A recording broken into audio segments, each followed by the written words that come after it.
My dear students of class 10, আমি তো তোমরা নোটস প্রোভাইড করছি এই চ্যাপ্টার যেটা আমি এখন ডিসকাস করলাম এখানে। মেবি তোমরা নোটসটা শিখতে একটু অসুবিধা হইতে পারে, অনেক বড় বড় কোয়েশ্চেনও থাকতে পারে, হ্যাঁ তোমরা না বুঝে শিখতে নাও পারো। ওই জিনিসটা খেয়াল করিয়া আমি এই পার্টিকুলার ভিডিওটা বানাইলাম সো দ্যাট তোমরা কোয়েশ্চেন আনসারগুলো শিখতে পারো। ঠিক আছে, আমি চাই তোমরা খুব ভালো করে জিনিসগুলো বুঝো। আমি চাই তোমরা মেট্রিক এক্সামের আগে, এইচএসএসসি এক্সাম, বোর্ড এক্সামের আগে এমনভাবে প্রিপেয়ার করতাম যে তোমরা কোনো জিনিস নিয়ে অসুবিধা পড়ো না। সো তোমরা ভালো চিন্তা করিয়া আমি এই ভিডিওটা বানাইলাম সো দ্যাট তোমরা কোয়েশ্চেন আনসারগুলো শিখতে পারো। ঠিক আছে, সো কাইন্ডলি বারবার করিলাম এই ভিডিওটা লাস্ট অবধি দেখিও, প্রত্যেকটা কোয়েশ্চেন আনসার এখান তোমরা বুঝতে পারবে। ঠিক আছে, কোনো ধরনের অসুবিধা হইতো না, কারণ না বুঝলে শেখা যায় না, না বুঝে শিখলে মনে থাকে না, বুঝছো? তো জিনিসগুলো ভালো করে বুঝো, আমি বোঝানোর চেষ্টা করবো এখান থেকে, বাট একদম যে খুব ডিটেলস থেকে বুঝাই এমনও না, কারণ আমি ভিডিও লেকচারগুলোর মধ্যে সব ডিটেলসই বুঝাইছি, এখানে জাস্ট মানে একটা ব্রিফ লুকআউট তোমরা সো তোমরা শিখতে পারো জিনিসগুলো। ঠিক আছে, আর বুঝিয়ে শিখলে মনে থাকো।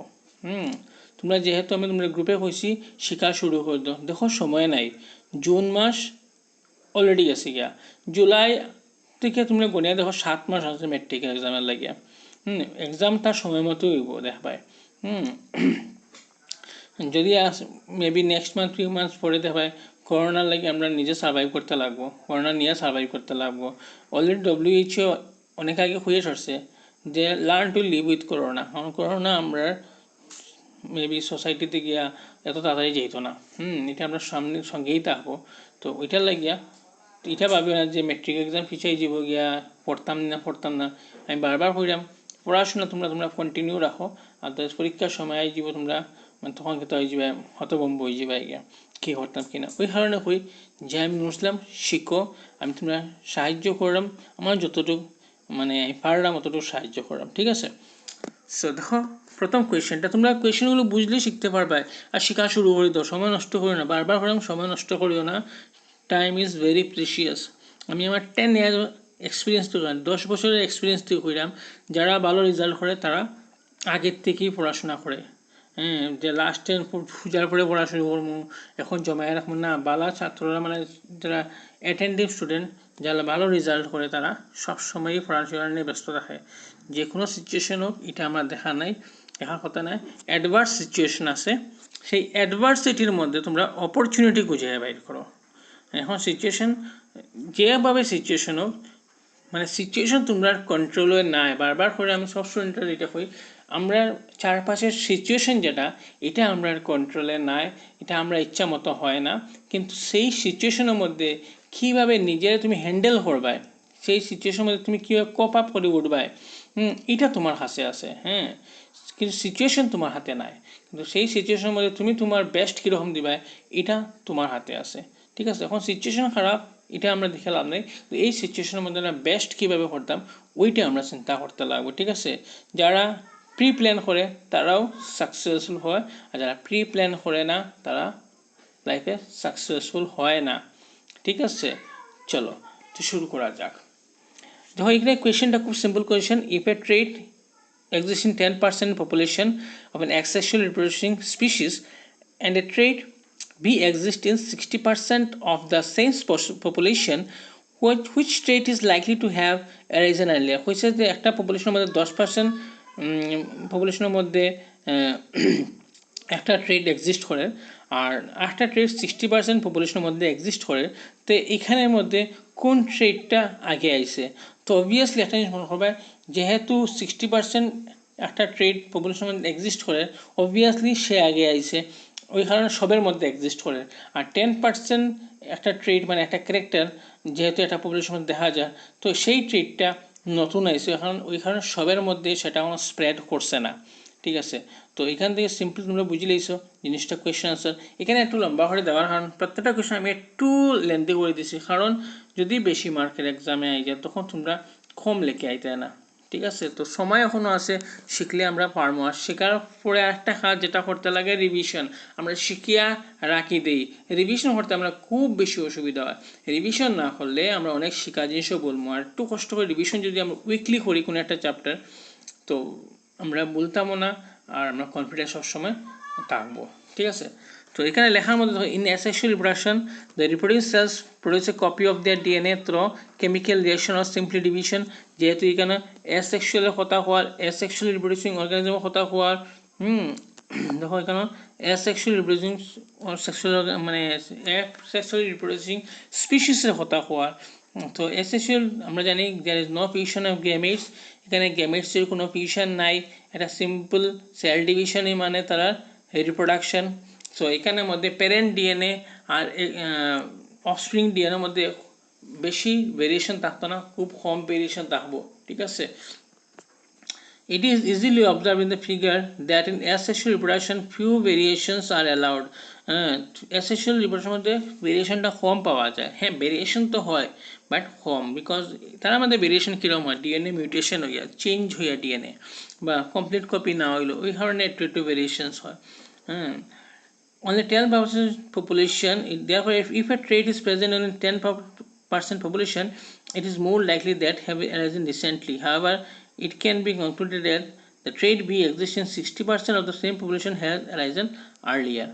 ঠিক আছে, বুঝছো? তো চলো, তার মানে 60% যেটা ক্যারেক্টার আছে পপুলেশনের মধ্যে এটা আগে আইছে, আর 10% যেটা পপুলেশনের মধ্যে ক্যারেক্টার আছে এটা পরে আইছে। ঠিক আছে, তো এখানে আমাদের স্ট্রাকচারের মধ্যে তোমরা দেখতে পারে, সাপোজ এটা একটা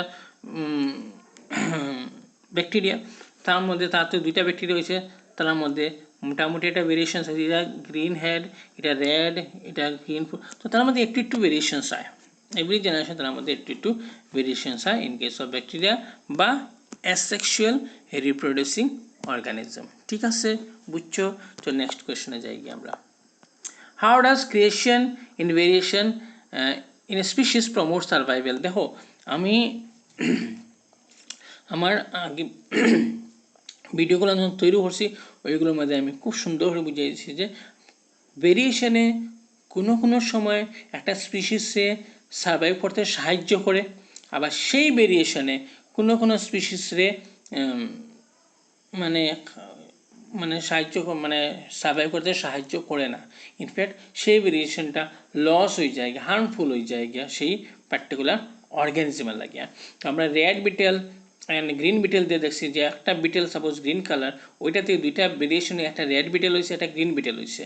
হ্যাঁ, আমরা ভিডিও লেকচার যদি দেখিয়া থাকি তো আমরা খুব সুন্দর করে বুঝবো, আর ভিডিও লেকচার দেখিয়া থাকি না তে এটা বুঝতাম না। তো বারবার ওই কারণ করলাম যে আগের ভিডিও লেকচারগুলো পুরো কমপ্লিট তোমরা দেখবায়, ক্লিয়ার, পুরো কমপ্লিট দেখবায়। হ্যাঁ, একদম মানে এখানে ফাঁকা দামি করা যাইও না, তোমরা আমি বুঝি, কারণ তোমরা আমি বুঝি না নেই যে কতটুকু কে কোনটা ভিডিও কমপ্লিট দেখার কিনা, আমার হাতে সব ডাটাই জায়গা। দেখো কতটা ভিডিও দেখার, কত সময় ডিউরেশন ভিউ হয়। তোমরা যদি মনে করো না আমরা না দেখতাম না 4 মিনিট 5 মিনিট, তো এরকম হলে তোমরাই লস, আমার কিচ্ছু লস নাই। হ্যাঁ, কারণ এরকম দেখতে পারে হেবিট হয়ে যাব। তো 3 মিনিট 4 মিনিট দিকে বন্ধ হয়ে দেবে, পরে দেখবো কইয়া, পরে দেখা ওই যে জিনিসটা সব থেকে বেশি বাজে হ্যাবিট, যে পরে দেখবো ইনফ্যাক্ট বইও না দেখাত, আমি কমু ইনফ্যাক্ট বইও না, যদি বউ তে কমপ্লিট দেখবো, এরকম নিজে প্রমিস করিবে। যে কোনো কাজ যদি করার ইচ্ছা থাকে 100% সেই কাজটা লাগবে, আদারওয়াইজ সেই কাজটা মানে লাগেও না। ঠিক আছে, লাগলে কমপ্লিট করে উঠবে, ডিটারমাইন্ড থাকবে, আদারওয়াইজ মানে আজকে একটু করছি কালকে একটু করুন পরশু আর হইতো না কাজগুলা। ঠিক আছে, তো ওই কারণে করে ভিডিওগুলো দেখার সময় কমপ্লিট দেখবে। আচ্ছা, এখানেও দেখিলে কীরকম আনসারটা দিচ্ছি আমি, how does the creation of variation in a species promote survive. যদি ভেরিয়েশনের কারণে একটা স্পিসিসের সার্ভাইভাল রেট কীভাবে বাড়ে, sometimes species the environmental condition change so drastically, কোনো সময় একটা স্পিসিসও লাগিয়া এনভায়রনমেন্ট খুব বাজেভাবে চেঞ্জ হয়, সেই কারণে সার্ভাইভ করতে পারে না, কিন্তু তার মধ্যে যদি কিছু ভেরিয়েশন লাগে এই সিচুয়েশনও সার্ভাইভ করতে পারে। দেখো কীরকম, for example if the temperature of water increases suddenly, most of the bacteria living in that water would die because they do not tolerate the sudden increase in temperature. যদি একটা জলাশয় মানে জলের জায়গার মধ্যে কিছু ব্যাকটেরিয়া গ্রো করে, আর এখানে যদি টেম্পারেচার হঠাৎ করে খুব বাড়ে যায়, সানডেজ অনেক দিন থেকে সানডেজ চলে, হট স্প্রিং এখানে কানেক্ট হয়ে গেছে গিয়া, তো ওই কারণে এই জায়গার টেম্পারেচার খুব বেশি বাড়লো। কিন্তু সব ব্যাকটেরিয়া এখানে যে আছে তারা যদি এই সিচুয়েশনটার মধ্যে তারা সার্ভাইভ করতে পারে না, তো তার মানে তারা সব মারা যাইব। আর যদি তারা এখানে সার্ভাইভ করেই যায় তো তারা স্পিসিসটা কন্টিনিউ হইব। দেখো, তো because they do not tolerate the sudden increase in temperature, only few variety resistant to heat would be able to survive. কিছু কিছু ব্যাকটেরিয়া আছে তারা এখান থেকে সার্ভাইভ করে গেল গিয়া। if these variants are not there, the entire population of the bacteria would destroy. যদি এই ভেরিয়েশনগুলো হইতো না ব্যাকটেরিয়ার মধ্যে, শোনো, এই ভেরিয়েশনগুলো ব্যাকটেরিয়ার মধ্যে হইতো না যে তারা হিট রেজিস্ট্যান্ট, তো তারা কিন্তু পুরো পপুলেশনটা তারা মারা গেল অনেক। কিন্তু কিছু কিছু ব্যাকটেরিয়া এখানে ভেরিয়েশনস হয়েছে দেখিয়া তারা হিট রেজিস্ট্যান্ট, তারা গরমের মধ্যে সার্ভাইভ করতে পারে। This variants helps in the survival of the species and maintain it's continuity. ওই ভেরিয়েন্টসগুলোর কারণে সেই ব্যাকটেরিয়াগুলো এখানে সার্ভাইভ করে আর তারা রেজিস্টারে কন্টিনিউ করতে পারে। However not all variations are useful as well as harmful. মানে সব ভেরিয়েশন যে ইউজফুল হয়ে যাব এমন কোথাও নাই, আর সব ভেরিয়েশন যে হার্মফুল হইব এমন কোথাও নাই। ঠিক আছে, বুঝছো? তে তোমরা শিখতে পারবে। চলো নেক্সট কোয়েশনে যাই গিয়া। চলো, how do Mendel experiments show that traits may be dominant or recessive? Is a very important question. এটা আমি দেখছি যখন তোমরা লাস্ট কোয়েশন ডিসকাস করছি, এটা অনেক সময় এক্সামের মধ্যে, তো এটা খুব সোজা যদি বুঝিয়াতা হয়, যদি বুঝিয়াতা হয় তো এটা খুব কঠিন। আমি ভিডিও লেকচারের মধ্যে পুরা ডেসক্রাইব করছি যে ক্যাপিটাল টি টি কি, স্মল টি টি কি, ক্যাপিটাল টি স্মল টি কি, এগুলো পুরা ডেসক্রাইব করা আছে। তোমরা যদি দেখিয়ে তখন কাইন্ডলি ভিডিওগুলো দেখো, লাভ হইব। ডমিনেন্ট ক্যারেক্টার মানে কি? How do Mendel experiment show that traits may be dominant or recessive? Mendel experiment থেকে আমি কীভাবে বুঝলাম যে কী কী ট্রেটস ডমিনেন্ট, মানে কী কী ট্রেট সবসময় রাজ করে, মানে ডমিনেট করে, আর কীভাবে একটা ট্রেট রেসিসিভ মানে সে ডমিনেট করতে পারে না, মানে ঠিক আছে। সো মেন্ডেলে কীটা করছিলা এটা করার লাগে, আমি বুঝাইবার লাগে, আমি আর লাইনে না পড়িয়া তোমরা সিম্পল আমি বুঝাই দিলাম। মেন্ডেলে কীটা করছিলা, তাই দুই ধরনের প্রি প্ল্যান দিছিলা। তো এটা অ্যাকচুয়ালি আগে একটা স্টুডেন্টকে বুঝিয়ে দিয়েছিলাম, ওই কারণে এখানে দাগ দেওয়া রয়েছে, যাই হোক ওই কারণে। তো দেখো এখানে একটা প্রি প্ল্যান্ট আছে বলা টল প্রি প্ল্যান্ট, আর একটা ডট প্রি প্ল্যান্টের মধ্যে মেন্ডেলে কি তা হচ্ছেন এক জায়গার মধ্যে একটা টল প্রি প্ল্যান্ট লাগাইছেন, ওই সেম জায়গার মধ্যে একটা ডোয়ার প্রি প্ল্যান্ট লাগাইছেন। খেয়াল রাখবে, একটা টল প্রি প্ল্যান্ট, একটা ডোয়ার প্রি প্ল্যান্ট লাগাইছেন। আর সেই টলটা আসলে হোমোজাইগাস টল, আমরা জানি টিটি কিতা ক্যাপিটাল টি কে হোমোজাইগাস সেম জিন, and capital small t মানে pure, again homozygous for short plant। এখন দেখো মনে মনে করবে ক্যাপিটাল টি কি আর স্মল টি কি, আমি তোমরা একটা জিনিস বুঝাইছিলাম যে আমরা সাপোজ আমরা ক্ষেত্রে নেওয়া হই, হিউম্যান মিক্সের ক্ষেত্রে নেওয়া হই, তোমরা জিনিসটা তখন ভালো করে বুঝবাই। দেখুন আমরা কইছি আমরা ফাদার তো কি একটা 50% ক্রোমোজোম পাই, মাদার থেকে আমরা 50% ক্রোমোজোম পাই, ঠিক আছে, মনে আছে এটা? তো যেহেতু আমরা ফাদার থেকে 23 পাই ক্রোমোজোম, মাদার থেকে 23 পাই ক্রোমোজোম, টোটাল কি আমরা 46 হয়, সে প্রত্যেকটা ক্যারেক্টার লাগে আমরা ফাদার থেকে একটা জিন পাই, মাদার থেকে একটা আমরা জিন পাই। সাপোজ আমরা হেয়ার কালার হোক, আই কালার হোক, বডি কালার হোক, তো প্রত্যেকটা জিন আমরা ফাদার কাছ থেকে একটা পাই আর মাদারের কাছ থেকে একটা পাই, ঠিক আছে। তো এখানে ধরে নিলাম এই পার্টিকুলার জায়গার মধ্যে একটা জিন আছে যেটা টল অ্যান্ড শর্টের লাগিয়া। ইন কেস অফ প্ল্যান্টেও সেম, প্ল্যান্টে মেল রিপ্রোডাক্টিভ পার্ট থেকে 50% পায়, ফিমেল রিপ্রোডাক্টিভ পার্ট থেকে 50% পায়। তো ধরিয়া নেই এই পার্টিকুলার জায়গাটা, ঠিক আছে, আমরা ক্ষেত্রে ধরিয়া নেই বাধ্য টল শর্ট বোঝা, আমরা ক্ষেত্রে ধরিয়া নেই এই জায়গাটা, এটা আমি ফাদারের কাছ থেকে পাইছি, সাপোজ এটা আমি এই পার্টিকুলার জায়গাটা আমি ফাদারের কাছ থেকে পাইছি ফ্রম ফাদার, এই জিনটা আমি মাদারের কাছ থেকে পাইছি মাদার। তো এই জিনটা রেসপন্সিবল আমার কি কইতাম, সে আমার আই কালার, মানে চোখের রং, চোখের যে আইবলটা কেউ ব্রাউন থাকে, কেউ ব্ল্যাক থাকে, ঠিক আছে। So black is dominant over brown, ব্ল্যাকটা বেশি মানুষের কাছে থাকে, so black is dominant and brown is recessive, brown সবের থাকে না। এখন শোনো, বা ইয়েলো কালার আইস, যেটা ইয়েলো কালার আইস আমরা মনে আছে, ইয়েলো চোখ দিয়ে ইয়েলো কালার গোল্ডেন কালার হয়, তো এটা ব্ল্যাক কালারে ধরে নেই, এটা গোল্ডেন কালার। তো এটা আমি পাপ্পার কাছ থেকে পাইছি, এটা আমি মামার কাছ থেকে পাইছি। এবার একই ক্যারেক্টার লাগে দুইটা জিন, একটা ক্যারেক্টার মানে আফটার অল তো আই কালার তো একটা ক্যারেক্টার, কিন্তু তার জন্য আমার দুইটা জিন আছে, ঠিক আছে। একটা আমি ফাদারের কাছ থেকে পেয়েছি, একটা মাদারের কাছ থেকে পেয়েছি। তো যেহেতু ব্ল্যাক কালারটা ডমিনেন্ট ওভার গোল্ডেন কালার, তো ম্যাক্সিমাম সময় ডমিনেন্ট তো ব্ল্যাক কালার হইব। নিউ অফস্প্রিং যেটা আইব ফার্স্ট জেনারেশনটা ব্ল্যাক কালার। তো ঠিক তেমনি প্ল্যান্টের মধ্যে টল ক্যারেক্টারটা ক্যাপিটাল টি দিয়ে বুঝা, মানে টল প্ল্যান্টের জিন যেটা টল যে ক্যারেক্টারটা ওইটা লাগে জিন ক্যাপিটাল টি, আর স্মল যেটা তা ওইটা লাগে স্মল টি। ক্লিয়ার? তো তারা দুটার মধ্যে আমি এখন ক্রস করাইলাম, মানে মেন্ডেলে করছেন দেখলাম। মেন্ডেলে কীভাবে করছেন, এইখান থেকে ফ্লাওয়ার দেশ এন্টার, এখান থেকে এইখানে ওভারের মধ্যে এই ফ্লাওয়ারের মধ্যে, ফ্লাওয়ার যে রিপ্রোডাক্টিভ পার্ট অফ প্ল্যান্ট, মানে ফ্লাওয়ারটা হলো রিপ্রোডাক্টিভ পার্ট। তো এখান থেকে এন্টার নিয়ে এখানে ইন্ট্রোডিউস করছেন, এখান থেকে পোলেন নিয়ে এখানে এন্টার নিয়ে এখানে ইন্ট্রোডিউস করছেন। তো এই গাছগুলা মোটর ধরলো, তারপর ঠিক আছে মোটর ধরার পরে তাই কেটা করলা, ওই গাছগুলা মোটর যেটা তৈরি হয়েছিল ওই মোটর দিয়ে আবার তাই গাছ লাগাইলা, ঠিক আছে। কারণ duration com, life time 3 to 4 months মতো কমপ্লিট হয়ে যায় মোটর গাছের। তো মোটর পাইলে আবার মোটর গাছ লাগাইলা, তাই সারপ্রাইজ হয়ে গেল যে এখানে প্রত্যেকটা মোটর গাছ টল, একটা বাট্টি মোটর গাছ নাই। তাই তখন ভাবলাম, আমি তো বাট্টি মোটর গাছও আসলে আমার এই আগের জেনারেশন, কিন্তু এখন কেউ নাই দেখি বাট্টি মোটর গাছ, all of them are tall. How? He was surprised. ঠিক আছে, he was surprised. Okay, he was surprised. Now কিন্তু এই যে জিন যেটা আছে এটা ক্যাপিটাল ডি স্মল টি হয়ে গেছে গা, কারণ এখানে হেটারোজাইগট, এখানে স্মল একটা জিন রয়ে গেছে। কিন্তু এখন ঘটনাটা দেখো, আবার সেই মোটর গাছে তার মধ্যে রিপ্রোডাকশন নিল, মানে ফার্টিলাইজেশন হলো, আবার সে মোটর ধরলো।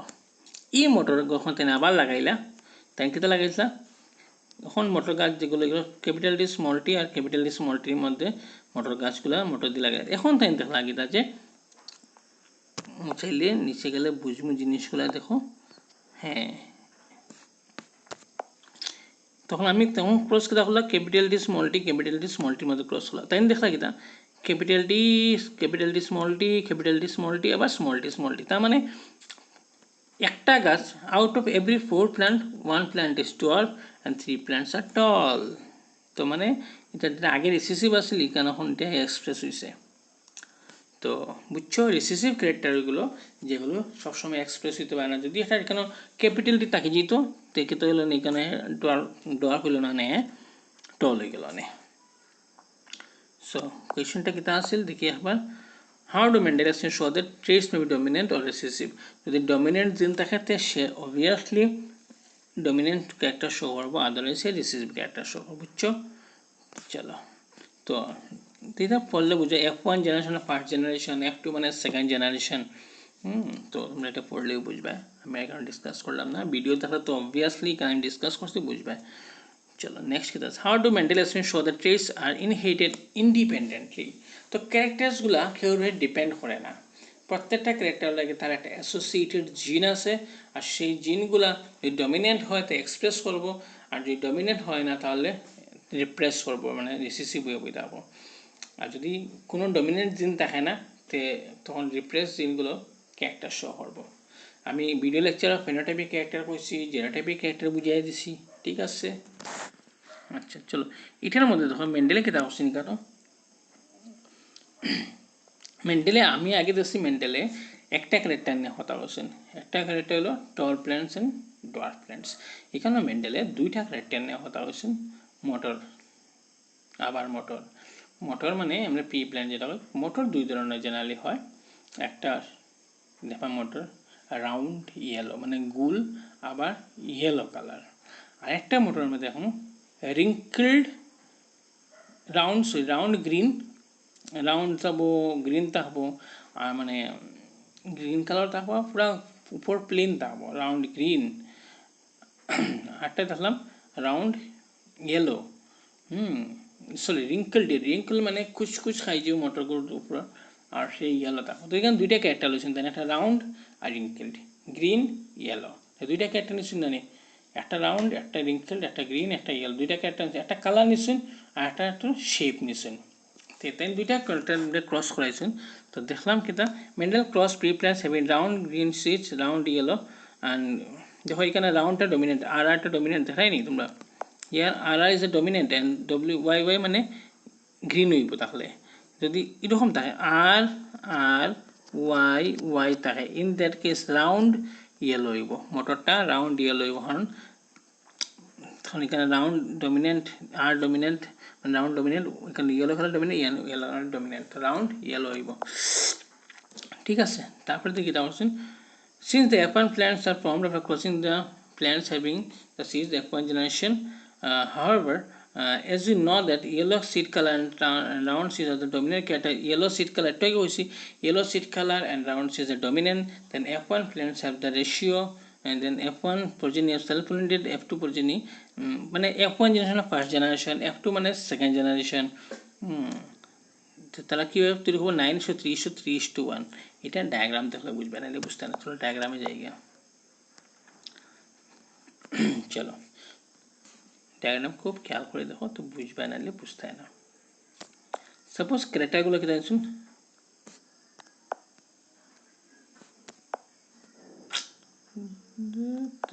বেশি নিচে যাই। আচ্ছা, as R Y is the dominant for round yellow. এখানে আর স্মল ওয়াই মানে রাউন্ড গ্রিন, ওয়াই ক্যাপিটাল তাহলে ইয়েলো। এরপরে স্মল আর স্মল ওয়াই মানে রিঙ্কলড গ্রিন, কেউ মানে নাই, ডমিনেন্ট ক্যারেক্টার নাই। আর স্মল আর ক্যাপিটাল ওয়াই মানে রিঙ্কলড ইয়েলো। সেম ওইদিকেও নিয়েছেন, ওইদিকেও নিয়েছেন। এই যে স্কোয়ারটা, এটা হয় পুনেট স্কোয়ার, এই স্কোয়ারটার নাম হলো পুনেট স্কোয়ার।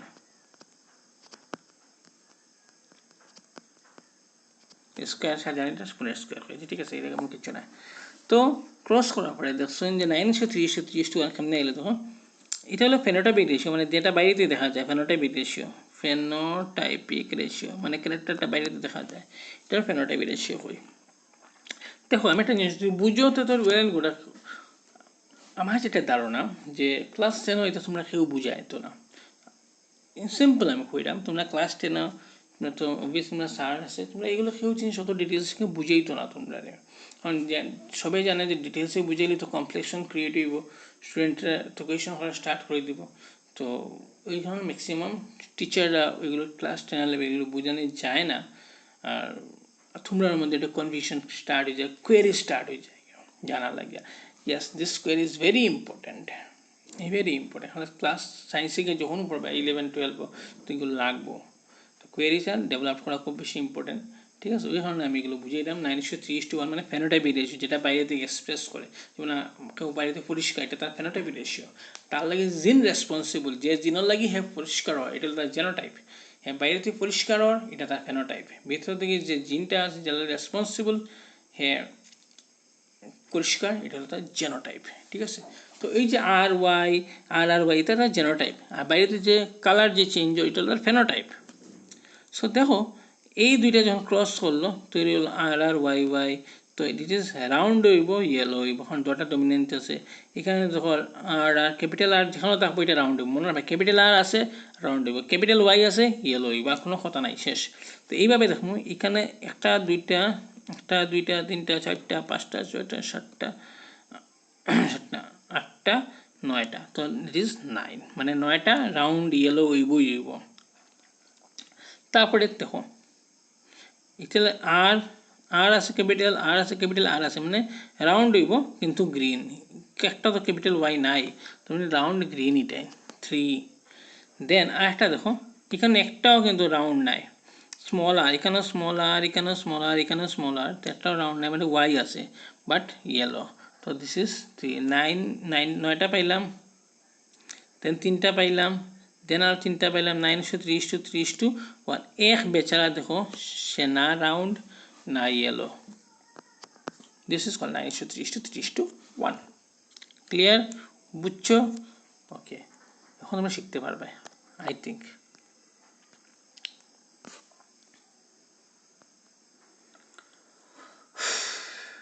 চলো একটু জল খাইলেই তারপরে আমি কন্টিনিউ করলাম।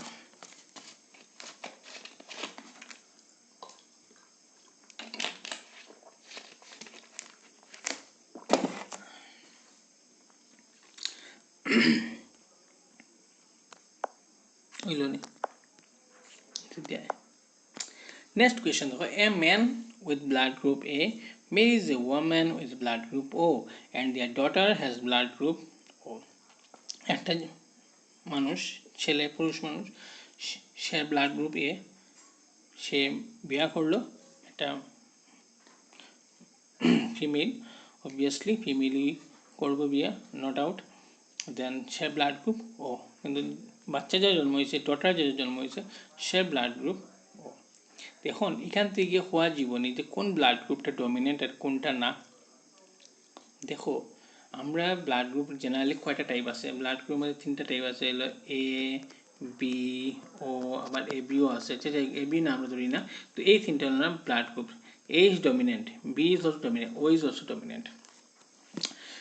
কিন্তু এখন যে ছেলেটার কাছে যে ব্লাড গ্রুপ এ আছে, সে ডমিনেন্ট ফর্মে আছে না রিসেসিভ ফর্মে আছে, এটা দেখতে লাগবো। যদি ডমিনেন্ট ফর্মে থাকে তাহলে সে এ থাকবো, আর রিসেসিভ ফর্মে যদি থাকে তো এ ও থাকতে পারে, ঠিক আছে।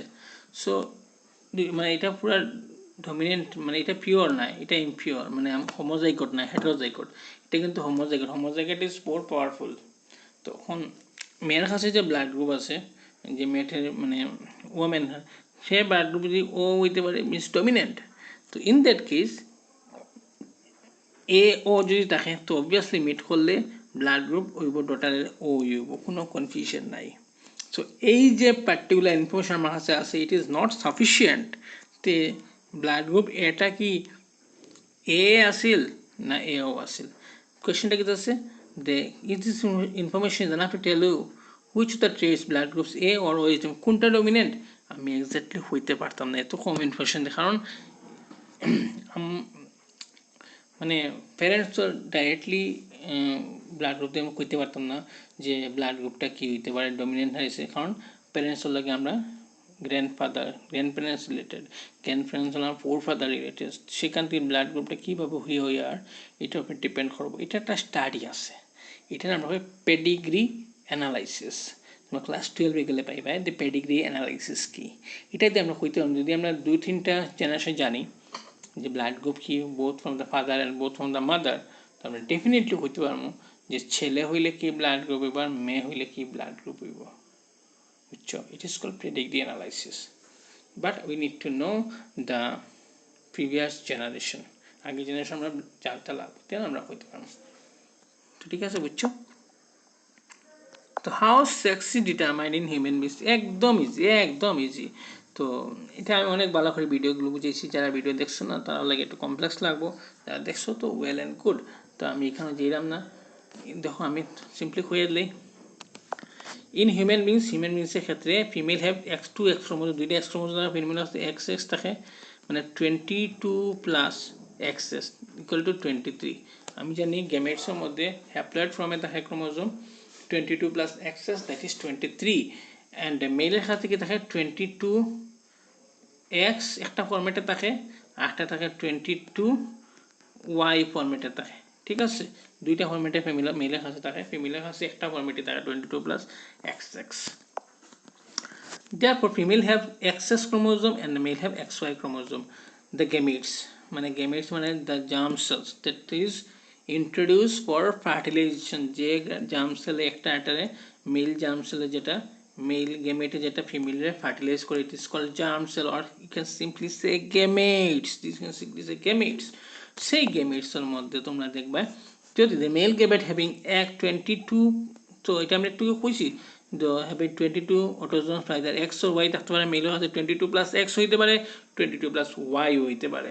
Type of gametes 22 plus X হইতে পারে, 22 plus Y হইতে। However, since the females have only XS chromosome, the gametes have only X chromosome. The female মধ্যে কিন্তু থাকবো 22 plus X থাকবো, কোনো চেঞ্জেস নাই।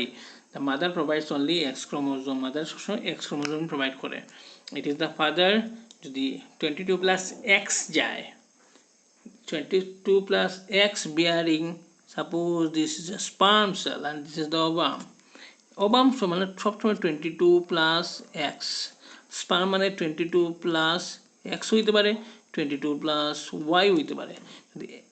যদি 22 প্লাস এক্স হয় স্পার্ম, যদি এটা ফার্টিলাইজ করে গিয়া, in that case it will form a daughter মানে girl, sex of the female will be female. আর যদি 22 plus y again fertilize করে egg রে, then it will be male. This is how sex is determined in human being. So let's see what is written. The sex of the baby is determined by the type of the gamete. X or Y features the fertile X chromosome of the female. If the female gamete is a male gamete, 22 plus X fertilize an egg, then the offspring become female. যদি male gamete 22 plus X এ গিয়ে fertilise করে egg রে, then it will become female. The male gamete 22 plus Y এ গিয়ে যদি fertilise করে, তো it will be a male. তো ডায়াগ্রামে দেখলে কিতা আছে, তো দেখো সিম্পল। পরীক্ষার সময় ডায়াগ্রাম আইলে এটা দেখো, পরীক্ষার সময় ডায়াগ্রাম আয় তোমরা আবার এটা হাত লাগি যাও, মেল ফিমেল হাত লাগি যাও না, বারবার করে নিলে সময় নষ্ট হবে, এটা বেকার, এটা সব মার্কসও দিত না। তোমরা জাস্ট উঠেন লিখবা father X Y mother X লিখবা, আর টান দিবা ঠিকঠাক করিয়া, আন্দু বান্ধু টান দিও না, মনে হয় এটা সম্পর্ক নাই, ওই যে এক্স এক্স কিরম মিললে ডটার হইব, এক্স ওয়াই মিলে কিন্তু। তো এটা খেয়াল করে দিবা টান টান নাই কিন্তু। ও ডায়াগ্রামটা দিবা, এটা ছবি একটা পাবে না, এটা ছবি পিকচার নট রিকোয়ার্ড, বারবার কইলাম পিকচার রাখার লাগে সময় নষ্ট করিও না, পরে পস্তাইবে। ডায়াগ্রাম মানে just father X Y mother X Y, আর এইগুলো দিবাই ডায়াগ্রাম জাস্ট কমপ্লিট। আর নিচে লিখে দেবে daughter son that's it, simple, বুঝি লাইছো। চলো নেক্সট কোয়েশ্চনে যাই। What are the different ways in individual or particular trait may be increased in the population? কি কি কারণে একটা পার্টিকুলার ট্রেট একটা পপুলেশনের মধ্যে ইনক্রিজ করতে পারে? যদি বালা ক্যারেক্টার হয়, ন্যাচারাল লগে মিলাইল ক্যারেক্টার হয়, দেন এটা মানে একটা পপুলেশন বাড়তে সাহায্য করব। আর যদি সেই ট্রেটটা নেচার এগেনস্টে হয়, দেন সেই ক্যারেক্টারটা অর্গানিজমের পপুলেশন আরও কমাই দিব। ফর এক্সাম্পল আমি একটা তোমরা কাছে এক্সাম্পল লই। সাপোজ ক্যামেল, সাপোজ ধরলাম, কিন্তু ডোন্ট টেক ইট মানে সিরিয়াসলি না, সাপোজ করলাম ক্যামেলের যদি একটা ক্যারেক্টার যদি গ্রো করা স্টার্ট হয়, ভেরিয়েশন তার মধ্যে আওয়াজ স্টার্ট করে, যেমন তার গান মধ্যে পার আওয়াজ শুরু, মানে ইয়ার আওয়াজ শুরু হইলো, খুব বেশি ঘন ইয়ার আওয়াজ শুরু, লাইক পোলার বিয়ার। এখন ক্যামেলের গান যদি পোলার বিয়ার মধ্যে পার আওয়াজ শুরু করে, তো দেখো অবস্থাটা কী তো হইব। ক্যামেলের পপুলেশন কমে যাব, ক্যামেল থাকে ডেজার্টের মধ্যে এমনি হিট থাকে, আর যদি পাহাড় বেটার শরীর গরম হইয়া ক্যামেল মরি যাব, ডিহাইড্রেশন হইয়া। সো এই ভেরিয়েশন তারা সাহায্য করতো না নেচারের লগে, আর ম্যাক্সিমাম সময় ভেরিয়েশন নেচারের খেয়াল রাখিয়েই হয় ভেরিয়েশনটা, ঠিক আছে। ন্যাচারাল সিলেকশন মানে when the traits offer some survival advantages, যদি কোনো একটা ট্রেটে সার্ভাইভাল অ্যাডভান্টেজ প্রোভাইড করে। ন্যাচারাল সিলেকশন মানে ওয়েন দ্য ট্রেট মানে character increase the survival advantage compared to other trait, then only it will increase the population. Genetic drift আমি বুঝাইছি আগে। when some genes governing the trait become common in the population, যদি একটা trait বাইরে দিয়ে একটা character এর ঢুকে আর এটা যদি পপুলেশন বাড়াইতে সাহায্য করে, তো it is accepted. when the traits get acquired during the lifetime, কোনো একটা ট্রেট আমরা যদি লাইফটাইমের মধ্যে অ্যাকোয়ার করি, তো আমরা পপুলেশন বাড়ার সাহায্য হইব, ঠিক আছে। চলো এটা ছোট আছে শিখতে পারবে।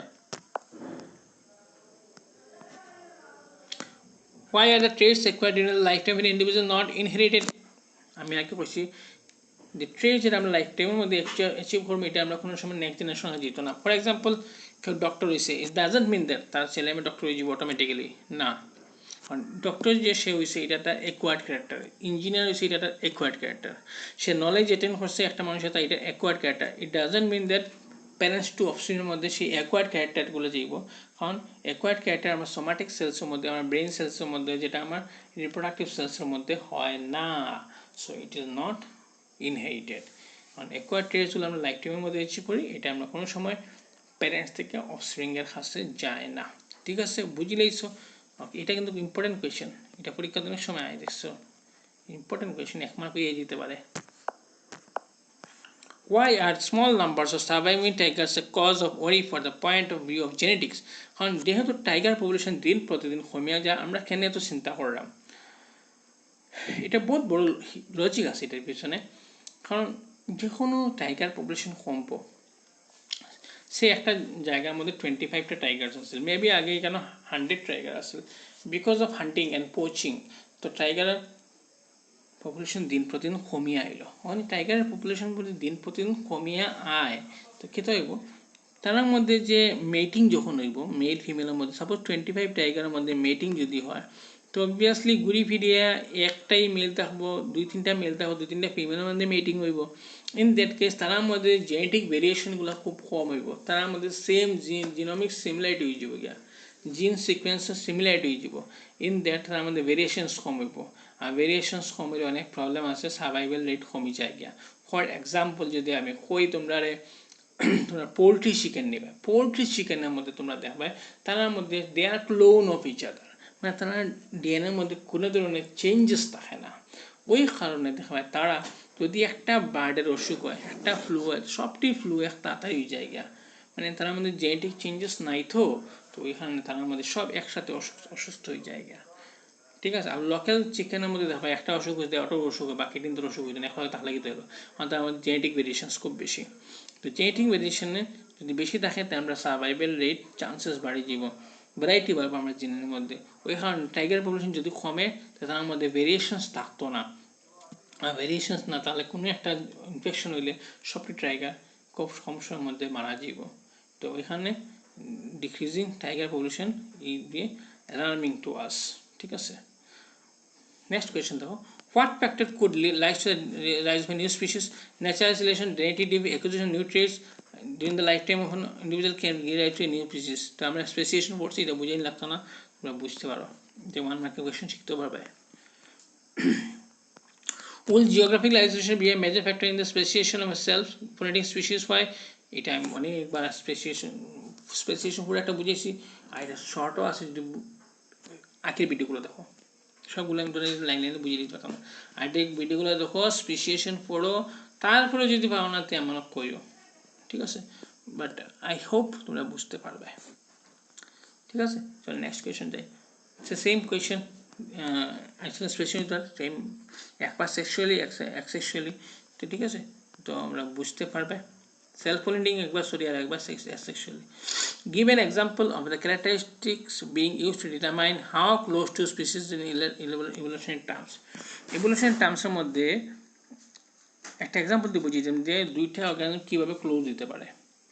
ঠিক আছে, একটা সুন্দর কোয়েশ্চেন আছে, এটা আমি তোমরা বুঝিয়ে দিতে পারি। আবার একটু জল খাই, গলা শুকাই যায়।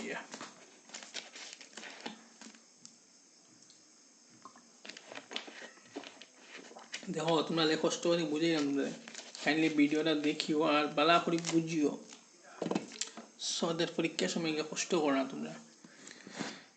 সো এই কোয়েশ্চনটা আমাদের দেখো একটা এক্সাম্পল দিতাম, কি এক্সাম্পল দিতাম, give an example of characteristics being used to determine how close two species in evolution terms.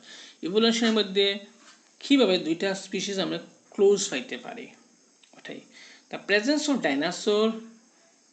feathers in dinosaurs and birds indicates that they are evolutionally related. Presence of feathers in dinosaurs, feather যে আছে ডাইনোসরের মধ্যে, and bird indicates they are evolutionally related. Dinosaurs have feathers not for flying, but instead these feathers provided insulation to warm-blooded animals. However, the feathers in birds used for flight. This proves that reptiles and birds are closely related to each other, and evolution wings to start. আচ্ছা, তো আমি simple অত গান না গাই, আমি যদি বুঝিয়ে দিই। যেমন আমি একটা এক্সাম্পল দেখছিলাম, ডাইনোসরের মধ্যে লাস্ট যারা ডাইনোসর আছিল, ডাইনোসর যারা লাস্টের শেষের দিকে আসছিল তার মধ্যে দেখা গেছে ফিদার ডেভেলপ করতেছে। ফিদার ডেভেলপ করছে কারণ তারা ঠান্ডার থেকে বাঁচার লাগিয়া, তারা ঠান্ডার থেকে বাঁচার লাগে কিছু কিছু ডাইনোসরের মধ্যে ফিদার ডেভেলপ করছে। একটা এক্সাম্পল যেটা আমরা মিসিং লিঙ্ক কই, যেটা archaeopteryx, the bird. Actually this is not a bird, it's a reptile. Okay, it's a reptile. তো এটা ডাইনোসর একটা, তো তার বডির মধ্যে ফিদার্স দেওয়া হয়েছে। তার বডির মধ্যে ফিদার্স কেনে টু প্রোভাইড ইনসুলেশন, মানে গরম পাওয়া লাগে। কিন্তু তারপরে রেপটাইল পরে এলো এই বার্ডসের মধ্যে সেই ফিদার্সে গরম তো প্রোভাইড করে no doubt, but this feathers help them in flight. তো বোঝা গেল যে dinosaur and bird they are closely related, ঠিক আছে। তো এখানে একটা আমি গল্প তোমরা হইতে চাই একবার, মানে একটা গল্প মানে রিয়েলিটি মানে গল্প মানে হইল তোমরা সায়েন্টিস্ট তাই না কোয়েশ্চেন যে ডাইনোসরের জিনোম আমরা কীভাবে পাইতে পারি। ডাইনোসরের জিনোম আমরা একটা খুব সিম্পলি পাইতে পারি। আমরা যদি বার্ডসের জিনোমটার পুরো স্টাডি করি, দেখুন বার্ডসের জিনোমের মধ্যে আমার 50% ডিএনএ যেগুলো আছে ওইগুলা মানে ইনএক্সপ্রেসড থাকে, মানে এটা এক্সপ্রেস করে না। সেই ইনএক্সপ্রেস জিনগুলোর মধ্যে ডাইনোসরের জিন লুকানি আছে, মানে এখানে এটা এক্সপ্রেস করে না। এক্সপ্রেস হলে বার্ড ডাইনোসর হয়ে যাবে গিয়া। বিকজ অফ ইভলিউশন সেই জিনগুলো এখন এক্সপ্রেস হয় না, আর বার্ডের জিনগুলো এখন এক্সপ্রেস হয়। আমরা নিজের ক্ষেত্রে, আমরা হিউম্যান মিক্সের ক্ষেত্রেও যে আমরা যে ডিএনএ আছে, টোটাল জিনোম যেটা আছে আমরা মানে স্টেম সেলের মধ্যে, সেই স্টেম সেলের মধ্যে আমরা ডিএনএর মধ্যে 50-60% জিনোম আমরা ইনঅ্যাক্টিভ, মানে এগুলো অ্যাক্টিভ না, এগুলো এক্সপ্রেস হইলে আমরা জানি না খেতে হইল না আমরা লোক, ঠিক আছে। তো এক্সাম্পল একটা দাম, তাই ফিদার দিয়ে একটা এক্সাম্পল দিলাম, বুঝলে এই কোয়েশ্চেন। নেক্সট কোয়েশ্চেনে যাই। What are fossils, how they tell us evolution process, evolution. এই কোয়েশ্চেনটা অনেক সময় দেখছি আমি।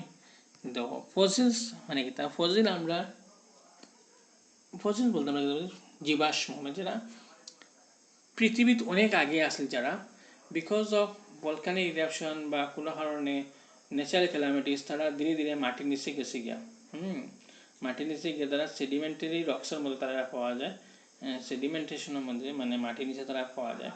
তো তারা আমরা অ্যাকচুয়ালি কয় যে তারার মধ্যে আমরা মধ্যে আগের দিনের হর্স আর এখনের দিনের হর্সের মধ্যে যে চেঞ্জেসগুলো আইয়া কীভাবে আগের দিনে হর্স আসলে আজকের দিনে হর্স আছে তার মধ্যে চেঞ্জেস যে আইছে, এটা আমরা বুঝি যে চেঞ্জেস মানে তো ইভলিউশন।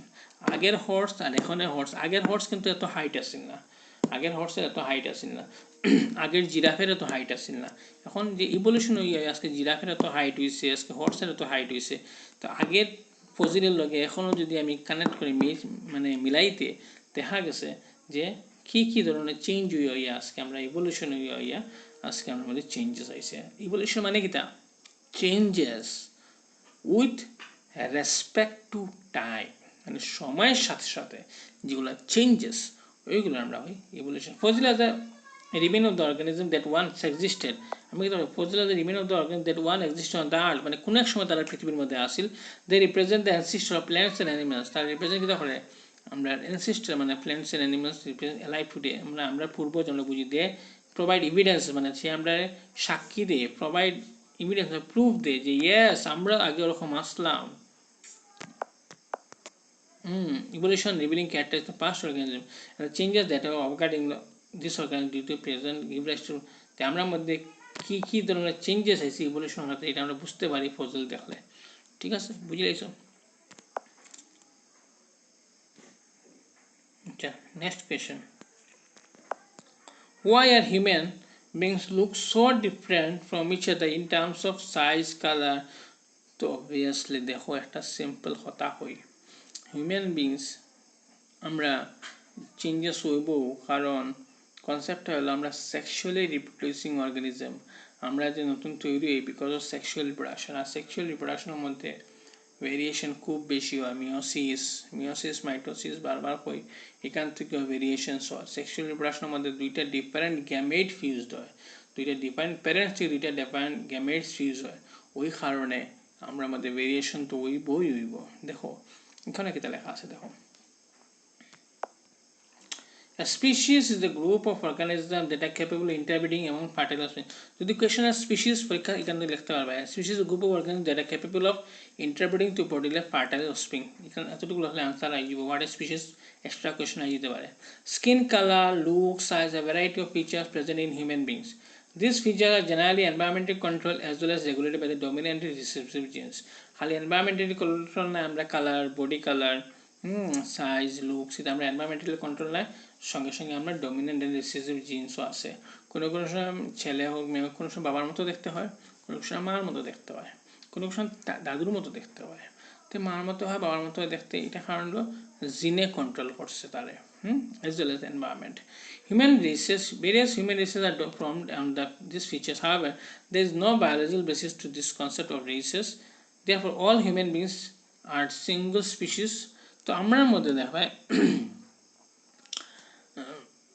আমার মধ্যে দেখা যারা ইকুয়েটরে থাকে, মানে যেখানে বেশি সানলাইট আছে তারা একটু ব্ল্যাক হয় দেখতে, আর যারা পোলসও থাকে, ম্যামাস যারা পোলস বা হিউম্যান বিং যারা পোলসও থাকে, যারা ঠান্ডার জায়গা থাকে তারা একটু পরিষ্কার হয় দেখতে, আর যারা গরম জায়গার থাকে তারা একটু খালা হয় দেখতে। তো যে আমরা ডিফাইন্ড হিউম্যান বিংস নিয়ে না, সাউথ আফ্রিকার যে মানুষের সে কালো দেখতে নিগ্রো হইতে পারে, আর ফরেনার পরিষ্কার হইতে পারে, আর আমরা যে সামলা হইতে পারে। তো আমরা কিন্তু after all same human being, same species. Because of environmental influence আমরা body colour, body height, body structure একটু ডিফারেন্ট হয়, বাট আমরা we are all same species.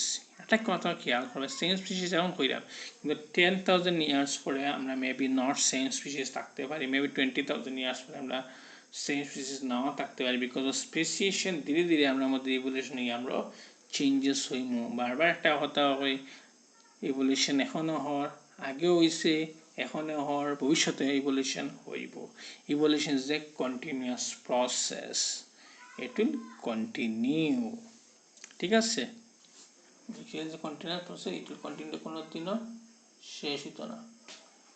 ঠিক আছে, চলো।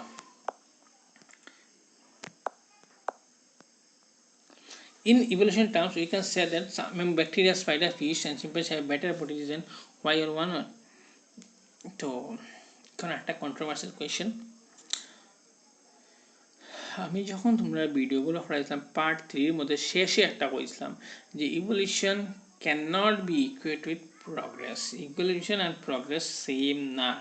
এখানে মেন কনসেপ্ট ওটা হইল যে আমরা যে হই, আমরা ব্যাকটেরিয়ার থেকে আজকে আমরা ইভলভ হয়ে আইছি, তার মানে এটা না যে সব ব্যাকটেরিয়া কনভার্ট হয়ে মানুষ গেছে, হয়েছে নাকি তার না।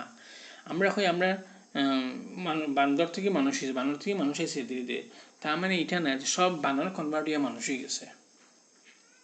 এটা হলে যদি এরকম হইতে বানর সব কনভার্ট হয়ে মানুষ হয়ে গেছে, মানে evolution is a progressive changes, progressive হয়ে হয়েছে। বাট না, হ্যাঁ আমরা আর বানরের মধ্যে কমন অ্যানসেস্টর আছে, তারপরে তারা বানর রয়ে গেছে আর আমরা মানুষ হয়ে গেছি আর কি, কিন্তু আমরা মধ্যেও কিছু বান্দর আছে না কোনো। I am joking. তো তো দেখো ইভলিউশন কোনো সময় ওটা নেই করে প্রগ্রেস, কারণ ব্যাকটেরিয়া যে সিম্পল ব্যাকটেরিয়া সে এখনও তার মধ্যে সেই স্ট্রাকচারটা রয়ে গেছে, আর তাতে ইভলিউশন হয়ে আমরা অত মডিফাইড ভার্সন হয়েছি।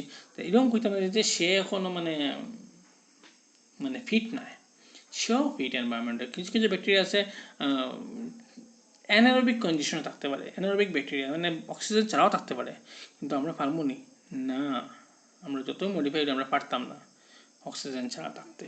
ঠিক আছে, জিনিসগুলো বুঝায়নি যে সে চার জায়গা ফিট, আমরা জায়গা ফিট, ওইটাই বুঝাইতেছে যে কেন the evolution cannot be equated progress of a better body design। আমরা যে এগুলো আছে বেটার বডি ডিজাইন এরকম নাই, তারা আছে বেটার, আমরা আছে better. Evolution simply creates more complex body design. হ্যাঁ, কমপ্লেক্স বডি ডিজাইন তৈরি করছে, but however this doesn't mean that simple body design are efficient. তার মানে যে সিম্পল বডি ডিজাইন যারা আছে তারা ইনএফিশিয়েন্ট না, তারা ইনএফিশিয়েন্ট না, তারা কন্ডিশনে efficient. In fact, bacteria having a simple body design are still most composition of the foundation of that. Bacteria যেগুলো কিছু কিছু ব্যাকটেরিয়া অ্যানারোবিক কন্ডিশনের মধ্যে থাকতে পারে, হট স্প্রিংসের মধ্যে থাকতে পারে, গরম জলে থাকতে পারে, ডিপ সি তারা পাওয়া যায়, ফ্রিজিং এনভায়রনমেন্টে তারা পাওয়া যায়। Therefore, bacteria, spider, fish and chimpanzees all are different branches of evolution. আমরা সব different branches of evolution. ঠিক আছে, আমরা একটা গাছের মধ্যে সব ডালের মতো, গাছ একটা গাছ ডালে আলাদা আলাদা ব্রাঞ্চেস হচ্ছে আমরা মধ্যে। ঠিক আছে, বুঝছো? চলো, তো এটা একটা Mendelian experiment consist of breeding tall plants and violet. এখানে থ্যাংক ইউ রাখছেন টল প্রি প্ল্যান্ট আর ভায়োলেট কালার নিয়ে একটা এক্সপেরিমেন্ট করছেন, করিয়াছেন যে কি হইতে পারে। তা ঠিক আছে, এটা এক্সামও ইঞ্জিনিয়ার আয় না, তোমরা আয় না করে তোমরা শিখা বন্ধ করে দিও না। টেক্সচুয়াল কোয়েশ্চেন আমার চান্সেস আছে, বারবার হইলাম। তো থ্যাংক ইউ রাখছেন। দেখো এখানে ক্যাপিটাল টি মানে টল, ডব্লিউ মানে violet maybe হ্যাঁ violet flower like small w মানে white flower তো এখানে then variation they are half of the protein is tall but all of them are violet flowers and the violet flower লাগে কিতা জিনিস responsible capital T sorry W and capital T spot tall তো এটা তোমরা পড়লে বুঝিলেই ভাই না বুঝলে আবার কইও আমার আমি বুঝিয়ে দেব একটা করিও অনেকটা কোয়েশ্চেন আছে ভিডিও অলরেডি অনেক লম্বা হয়ে আসছে অনেক লেন্দি হয়ে আসছে এক্সাম্পল অফ হোমোলগাস সংখ্যা তোমরা ভাবে নিজে বুঝতে তো অনেক বুঝাইছি স্টাডি ফাউন্ড দ্যাট এটা তোমরা লাইট কালারাইজ এটা নিজে বললে বুঝবে ক্যাপিটাল এল কি স্মল এল কি না বুঝলে আবার কইও আমারে ঠিক আছে ওইটা আমি একটু বুঝিয়ে দেব কারণ এটা ইম্পর্টেন্ট কোয়েশ্চেন খুব বেশি ইম্পর্টেন্ট কোয়েশ্চেন এটা আমি একটু তোমরা বুঝিয়ে দেব that it is very important question অনেকবার এটা এক্সামে আইসি আমরা দেখছি আমরা কালকে ভিডিওর মধ্যে দেখছি না দেখুন যে ম্যাট্রিকের এক্সামের মধ্যে কি কি ধরনের কোয়েশ্চেন আয় এটা আমি দেখছি এটা একটা important question so how are the studies areas of study evolution and classification এর বানানটা বলেছে সিএল ডাবল আছে এফআই সিএটিআই না ঠিক আছে নি তো এখানে 1 যেখানে ভাই এখানে মনে হয় এফআই ধরে নিও Classification involves grouping of organisms into formal system based on similarities in internal and external structure in evolution history. Classification আমরা কিরকম করি একটা অর্গানিজম এক্সটার্নাল অ্যাপিয়ারেন্স দিয়ে সে বাইরে দিয়ে দেখতে কিরকম সে চার পাওয়ালা অর্গানিজম না দুই পাওয়ালা অর্গানিজম তো মানে এক্সটার্নাল ফিচার দেখে আমরা করি ক্লাসিফিকেশনটা ঠিক আছে তো আর ক্লাসিফিকেশনটা দেখো এটা ইভলিউশন রিলেটেড যখন বার্ড সব এখন না তাহলে আমরা একটা ক্লাসে রাখবো দেন এমফিবিয়া সব এখন না মাছ সব চলে থাকে তো দিজ আর ইভলিউশন হয়েও তো দেখো ইভলিউশন তো আমরা যদি ক্লাস যদি দেখি তো যেমন Reptilia sorry Pisces Amphibia Reptilia Aves Mammalia diversity of organism মধ্যে ক্লাস 9 আছে তো প্রথম মাছ তারপরে জলে থাকে তারপরে এমফিবিয়ান জলও দেখে স্থলও দেখে মাটিতে থাকে তারপরে এলো কি রেপটাইল তারপরে বার্ডস তারপরে আমরা হিউম্যান বিংস মানে আমরা নট অনলি আমরা সব mammals two species are closely related if they are more common in constant যদি দুইটা স্পিসিস ক্লোজ রিলেটেড যদি তার মধ্যে ক্যারেক্টারিস্টিক বেশি কমন থাকে ঠিক আছে and if two species are more closely related then it may have a more recent ancestors তারপর আমরা বান্দরের মধ্যে অনেক সিমিলারিটি আছে হ্যাঁ আমরা বানরের মধ্যে অনেক সিমিলারিটি আছে ওই কারণে এটা মানে বোঝা যায় যে আমরা বানরের অ্যানসেস্টর কমন আছে ঠিক আছে মোর রিসেন্ট অ্যানসেস্টর রিসেন্ট মানে হালকে নাই মোর কোনো কত হালকে ঘটনা নাই এটা ইভলিউশনের থাউজেন্ডস অফ ইয়ার্স আগর কথা কইলাম রিসেন্ট মানে এখানে কম সময় না রিসেন্ট মানে বহুত সময় পৃথিবী তৈরি হয়েছিল 20 million years ago 20 million years ago not a joke so common অ্যানসেস্টরটা বানানো হইতে খুব খাসে না এটা অনেক বছর আগের কথা কইলাম for example in a family আচ্ছা এখন একটা সিম্পল একটা এক্সাম্পল দিয়ে বুঝি in a family a brother and sister are closely related and they have recent common ancestor their parents দেখো ভাই এবং বোনের মধ্যে তারা অ্যানসেস্টর হয় তারা প্যারেন্টস তার মধ্যে ক্যারেক্টার অনেক কিছু মিলে ভাই আর বোনের মধ্যে জেনেটিক কম্পোজিশন অনেক কিছু মিলে ঠিক আছে কারণ তারা কমন অ্যানসেস্টর তারা parents a brother and his cousin are also related because the brother and his cousin are also related but less than the sister and the brother ভাই এমন কাজিনের মধ্যে যে জেনেটিক কম্পোজিশন মোটামুটি রিলেটেড দেখো কিন্তু ভাই আর বোনের মধ্যে এখন ভাই আর বোনের মধ্যে জেনেটিক কম্পোজিশন বেশি ক্লোজ থাকবো বুঝছো নি this is because the brother and his cousin have common ancestor that is their grandfather the grandfather same কিন্তু তারা প্যারেন্টস তো ডিফারেন্ট নানি তো এখানে মানে কাজিন আর ব্রাদার তোমার মধ্যে ডিফারেন্স একটু বেশি থাকবে কিন্তু তোমার বোনের মধ্যে বা তোমার ভাইয়ের মধ্যে ডিফারেন্সটা বেশি ক্লোজ থাকবে কারণ যত বেশি অ্যানসেস্টর দূরে যাইব তত বেশি ডিফারেন্স বাড়িয়ে আইব ঠিক আছে the second generation where parents were from first generation with subsequent generation the variation makes organism more different from their ancestor তো variation যত বেশি জেনারেশন যাইব প্রজেক্ট করব তত বেশি কি হইব variations বেশি হইতে থাকবো This discussion clearly proves that if we classify organism according to the resemblance which are similar in creating evolutionary tree. যদি আমরা অর্গানিজমগুলো ক্লাসিফাই করি অ্যাকর্ডিং টু দ্য রিজেম্বলেন্স মানে তারা দেখতে সিমিলারিটি মানে তারা জেনেটিক কম্পোজিশন সেম, তো আমরা একটা ইভলিউশনারি ট্রি তৈরি করতে পারবো। আর দেখতে সেম মানে এটা they are closely related in evolution. তো ক্লাসিফিকেশন আমরা কীরকম করলাম, ক্লোজলি রিলেটেড দিকে দিকে করলাম। আর ক্লোজলি রিলেটেড মানে কিটা দে আর ইভলিউশনারি ক্লোজ। তো that is how evolution and classification are interlinked. বুঝছো? ভেরি গুড, যদি বুঝো তাহলে ভেরি গুড, না বুঝলেও হোমোলগাস অর্গান অ্যানালগাস অর্গান আমি অনেকবার পড়াইছি, তোমরা হোমোলগাস অর্গান অ্যানালগাস অর্গান আমি অনেকবার পড়াইছি। Homologous organ same origin different function, analogous organ different origin same function. বাকি এক্সাম্পল তোমরা দেখিও। Outline a project which aims to find a dominant coat color in dogs. Not so important, তো আমি এটার এমন করে নট সো ইম্পর্টেন্ট, তোমরা পড়িয়ে যাবে গিয়ে একবার, ঠিক আছে?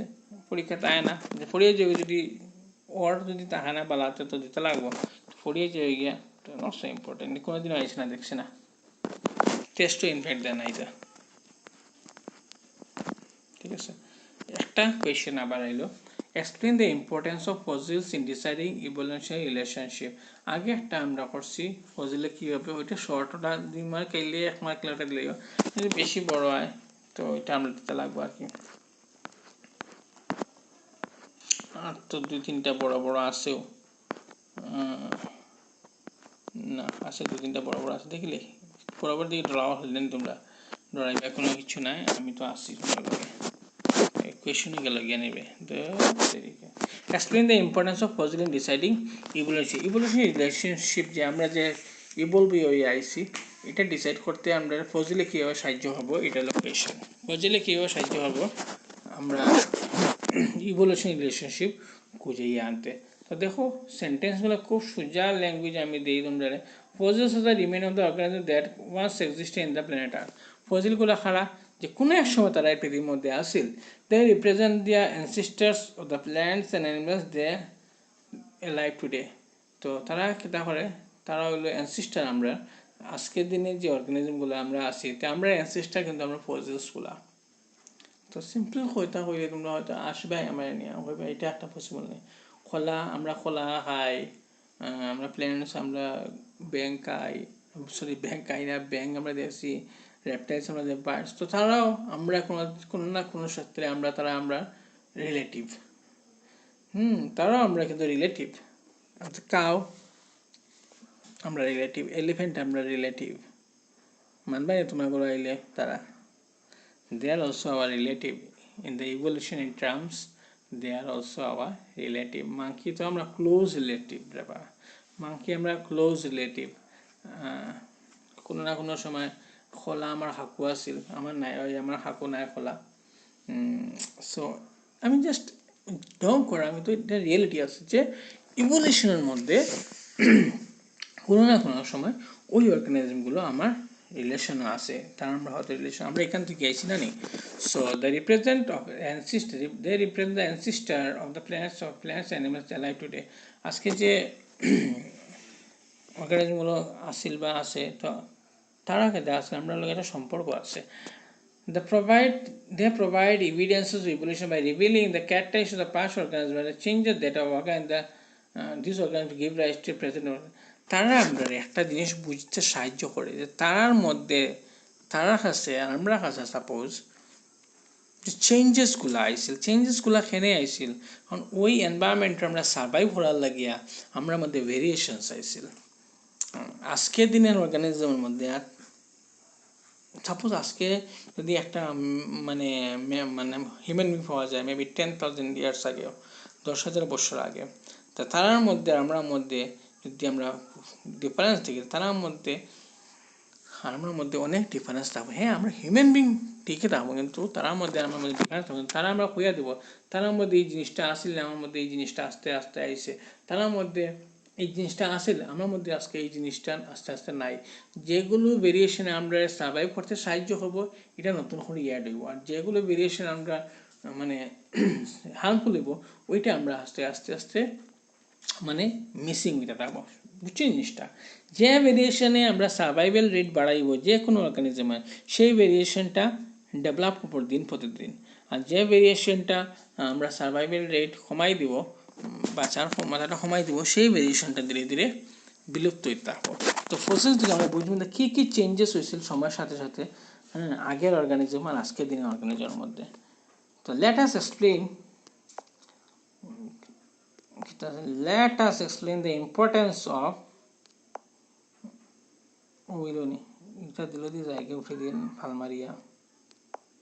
let us explain the importance of fossil in deciding evolution history with the help of following example. Around 10,000 million years ago, some invertebrate died and buried into the soil. In that, suppose কিছু invertebrates এখানে আসলে মাটির নিচে গেছে গিয়া, more sediment accumulated on the top of it and sedimentary rock, ধীরে ধীরে তার উপরে সেডিমেন্ট জমা হইতে দিল, সেডিমেন্ট হইতে লাগলো, সেডিমেন্টারি রক মানে তারা মানে থাকি গেল। At the same place, millions of years later, some dinosaur died and then bodies were buried on the top of the sediment. তারপরে সেম সেডিমেন্টের মধ্যে উপরের লেয়ারের মধ্যে ডাইনোসর কিছু মারা গেল, তারাও এখানের মধ্যে সেডিমেন্ট হইতে স্টার্ট করলো। The mud containing dinosaurs are turned into rock. আস্তে আস্তে যেগুলো পেঁয়াক লাগাই যাচ্ছে মাড কন্টেনিং, তারা আস্তে আস্তে রকের মধ্যে মিশিয়ে তো শুরু হল। Then millions of years later some horse like creature died in that area. তারপরে এখানের মধ্যে আরও কিছু হর্স মানে এই জায়গার মধ্যে মারা গেল, তারা আবার সেডিমেন্ট হইতে সেডিমেন্টের মধ্যে আবার তারা নিচে যেতে শুরু হলো। Sometime later, due to soil erosion or flood, that area rocks containing horse-like fossils are exposed.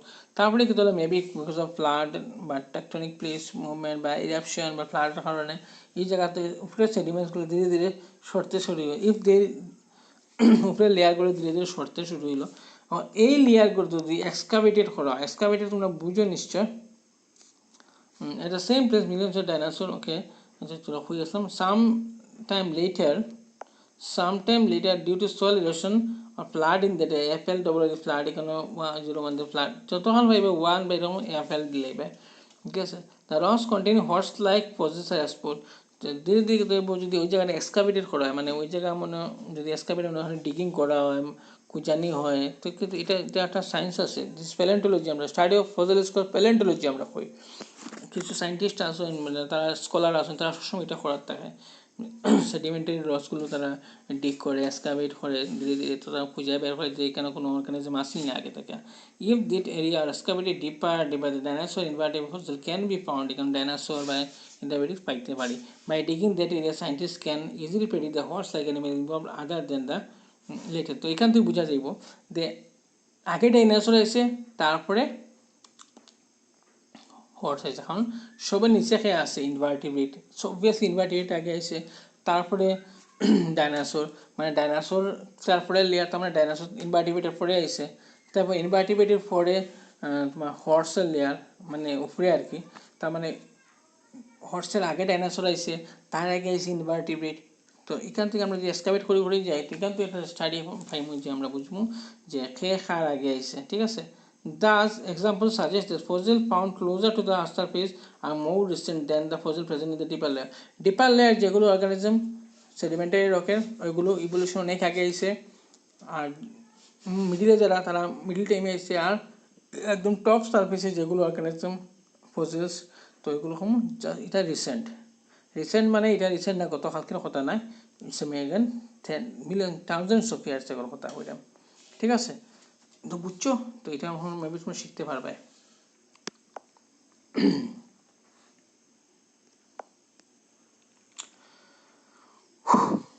So very important, one more important, that is what are the evidences do we have for the origin of life from inanimate matter, that is called theory of spontaneous evolution.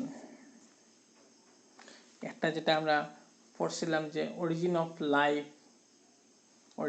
পৃথিবীর জীবন কীভাবে এলো, ওইটা কীভাবে প্রমাণ করবো আমরা, যে অনেকটা থিওরি আমরা দিচ্ছি, theory of eternity, theory of creation, special creation, theory of panspermia. যারা ভিডিও দেখছো না, আবার ভিডিও দেখো। আমি সবসময় একটা জিনিস কই যে প্রত্যেকটা চ্যাপ্টারে নিয়ে আমরা একটা লজিক থাকতে লাগবে, একটা লজিক ক্রিয়েটিভ পড়তে একটা লজিক ক্রিয়েটিভ ভাই, ওইটাই তো ইম্পর্টেন্ট পড়াশোনা করার লাগিয়া, ওইটাই তো সব থেকে বেশি ইম্পর্টেন্ট। কতদিন হলে নোট শিখবা, মাথার কিছু থাকতো না, প্রস্তুত থাকতো না, না প্রত্যেকটা চ্যাপ্টার এমনভাবে পড়াম, তারপরে আমরা একটা লজিক ক্রিয়েট হয়ে যাবো গিয়া, একটা থিঙ্কিং ধারণা ক্রিয়েট হইব আমার মধ্যে, সেটা হলো অ্যাকচুয়াল পড়াশোনা। কোয়েশ্চেন আনসার তো কয়দিন করে শিখতে বলেছি, তো তার পিছনে ধারণা যেটা আমার মধ্যে ক্রিয়েট হইব, এটা সারা জীবন আমরা সঙ্গে থাকবো, আর এটা হলো নলেজ। আর ওটাও এক্সপিরিয়েন্স, ওটাও প্রয়োজন, ওটা হলো মেইন পড়াশোনা। ঠিক আছে, তো চলো দেখি কি ওয়েতে আমি হইতে পারবো যে জীবন শুরু হয়েছিল নন লিভিং থিংস থেকে। How chemistry become biology, chemistry কীভাবে ধীরে ধীরে বায়োলজি এলো, এটা ঠিক আছে, ওইটা বোঝার লাগে।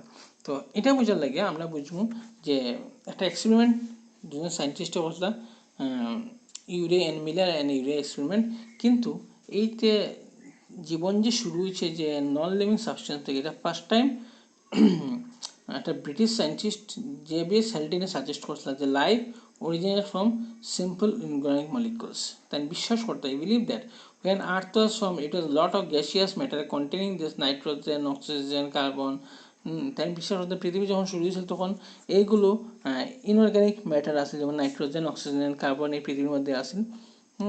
আর this elements combine to form water, carbon dioxide, methane, ammonia.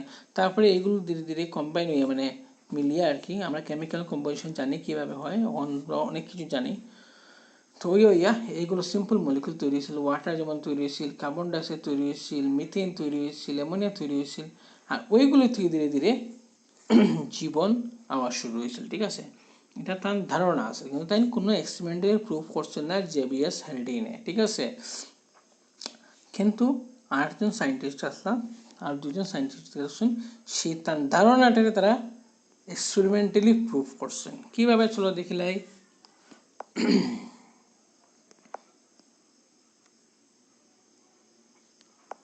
দেখো, he believed that when the earth was formed, এগুলো দেখছিলাম combined from acid, চলো after the formation of water slowly earth surface cooled and inorganic molecule interact with each other to form simple organic life forms such as sugars, fatty acid, etc. তাই না question যে ধীরে ধীরে যখন পৃথিবী ঠান্ডা হইতে শুরু হয়েছে, জল ফর্মেশন হয়েছে, তখন পৃথিবী আস্তে আস্তে ঠান্ডা হয়েছে। হ্যাঁ, পৃথিবীর মধ্যে একটা সময় আইস এজ আসছিল, পুরো পৃথিবী ঠান্ডা হয়ে বরফ হয়ে গেছিল, বুঝছো, এটা আমরা কই আইস এজ। আমরা কেউ দেখছি না, কিন্তু বারবার কইলাম কিছু কাল্পনিক আমরা ধারণা যে এতটা আইস কেমনে মনে হলো, আজকে তো অ্যান্টার্কটিকার মধ্যে এতটা আইস আছে, কিন্তু এটা তো একদম তো ধারণা বলতে পারতাম না, কাল্পনিকও না। অ্যান্টার্কটিকার মধ্যে এখনও আইস আছে, বরফের পাহাড় আছে, বরফের সমুদ্র আছে। তো একটা সময় পৃথিবী খুবই ঠান্ডা হয়েছিল, এটা আমরা নাম দিচ্ছি আইস এজ। সো এই ঠান্ডা হইতে হইতে পৃথিবীর মধ্যে কিছু বায়োমলিকুলস বনা স্টার্ট হয়েছিল, অ্যামাইনো অ্যাসিড যেমন ফ্যাটি অ্যাসিড, সুগারগুলো বনা তার স্টার্ট হয়েছিল, তাই কোয়েশ্চেন আর কি। The energy for this reaction was provided by the solar radiation, lightning, volcanic eruption. Okay, তো তাই কোয়েশ্চেন যে এই যে মলিকুলগুলো তৈরি হইতে যে এনার্জি লাগে, সে প্রোভাইড কে করছিল লাইটেনিং, মধ্যে ঠান্ডা যেন ডাক দিয়ে যে বৃষ্টির সময় ভলকানিক, ওই সময় খুব বেশি ভলকানিক ইরাপশন হইতো, পৃথিবী একদম স্টেবল আসছিল না। কিন্তু তাই কোনো ধরনের এক্সপেরিমেন্ট করছেন না, এক্সপেরিমেন্টটা করছেন স্ট্যানলি মিলার অ্যান্ড হেরাল্ড ইউরে। তারা দুইজনে মিলে এই যে মিলার অ্যান্ড হিলার ইউরে এক্সপেরিমেন্ট, তারা এক্সপেরিমেন্ট করছেন, জিনিসটা এক্সপেরিমেন্টালি প্রুভ করছেন। হ্যাস, তাই কি সত্যি করছেন না মিথ্যা হয়েছেন, এক্সপেরিমেন্টালি প্রুভ করে পাইছেন ইয়াস তার থিওরিটা কারেক্ট। দেখলেই ডায়াগ্রামে বুঝবো আমরা। হ্যাঁ, দেখলে নেক্সট পেজে কিতা আছে। 1953 they took a mixture of water, methane, ammonia and hydrogen gas in a chamber, একটা চেম্বারের মধ্যে রাখছেন, অ্যান্ড এখানের মধ্যে ইলেকট্রিক স্পার্ক দিচ্ছেন and electrode, and after 1 week 15 দিন মানে এক সপ্তাহ 15 দিন পরে তারা অ্যানালাইসিস করে দিয়েছেন যে এই পার্টিকুলার ইনস্ট্রুমেন্টের মধ্যে কার্বন মিথেন করে অ্যামাইনো অ্যাসিড তৈরি হয়েছে, মানে অ্যামাইনো অ্যাসিড মানে প্রোটিনের যে মনো ইউনিটস, মনোমার যেটা আমরা হয় অ্যামাইনো অ্যাসিড অনেকটা জয়েন হলে গিয়া অনেকটা অ্যামাইনো অ্যাসিড জয়েন হলে প্রোটিন তৈরি হয়। ঠিক আছে, তো এটা বায়োমলিকুল। তো মলিকুল তো তার হচ্ছে এখান থেকে আস্তে আস্তে বায়োমলিকুল যেহেতু আই গেছে, তার লাইফ হয়ে যাব। ঠিক আছে, এটা তারা এক্সপেরিমেন্টাল প্রুভ করে পাইছে। তো আমরা দেখলে একবার এক্সপেরিমেন্টটা কীরকম করছিল তারা। তো কই গেল বে, যাইস না রে, যাইস না। বস মাঝে চিৎকার করিয়া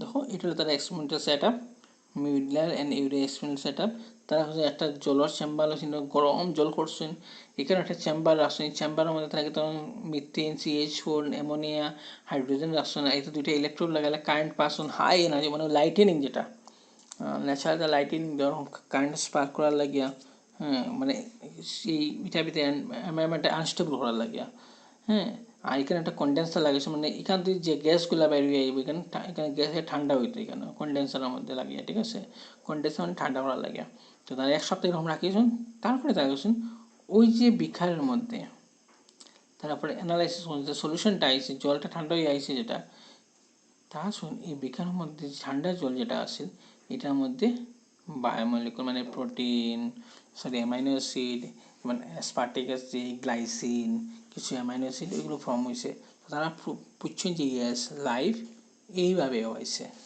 ইনঅর্গানিক সাবস্টেন্স থেকে আইসে লাইফ ঠিক আছে বুঝছো this is Miller and urea experiment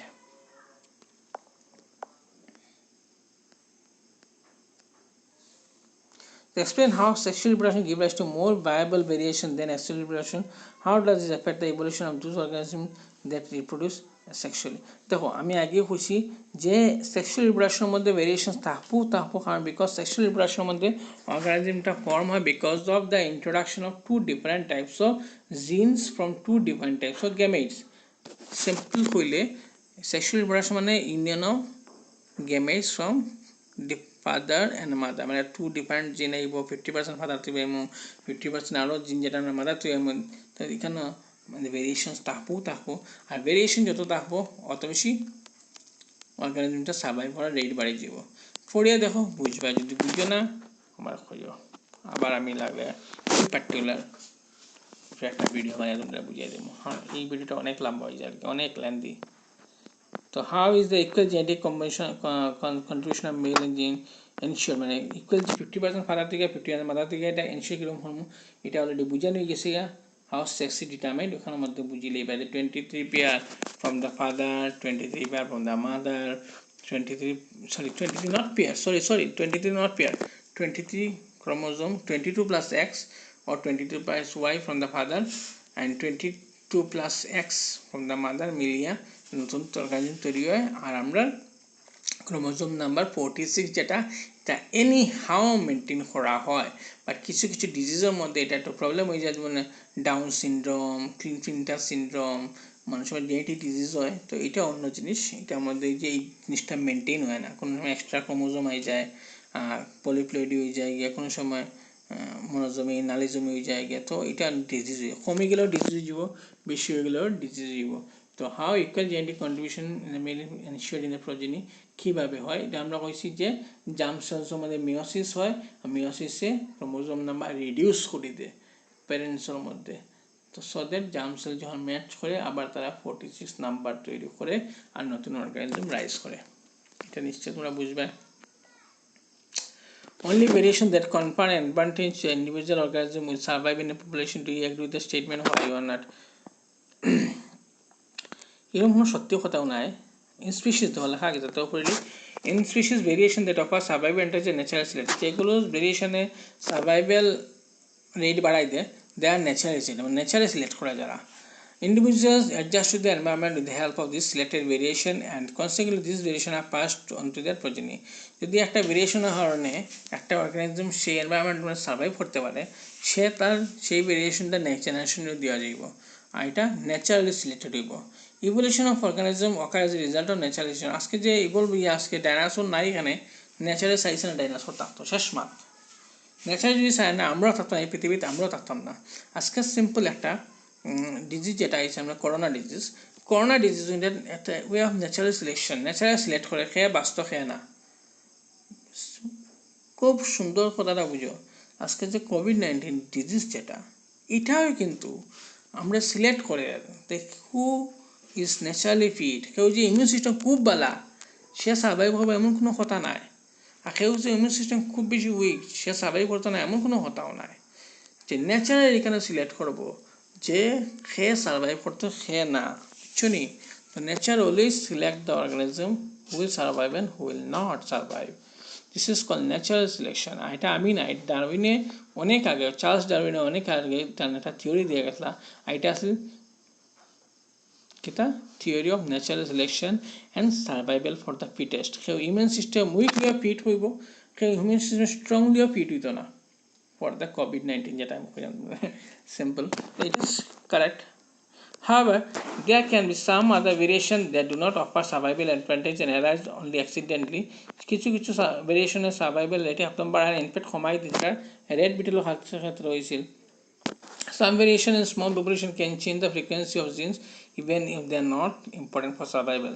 The accidental change in the frequency of gene in small population refer to genetic shift. যদি কোনো accidental change হয়, genetic changes হয়, এটা যদি আবার সার্ভাইভালিটি বাড়াই দেয় তো ওয়েল অ্যান্ড গুড। যদি এটা খারাপ করে দিত অবস্থা খারাপ। অ্যান্ড অ্যাক্সিডেন্টাল খুব তাড়াতাড়ির মধ্যে জেনেটিক চেঞ্জেস হয়, এটা নয় genetic drift.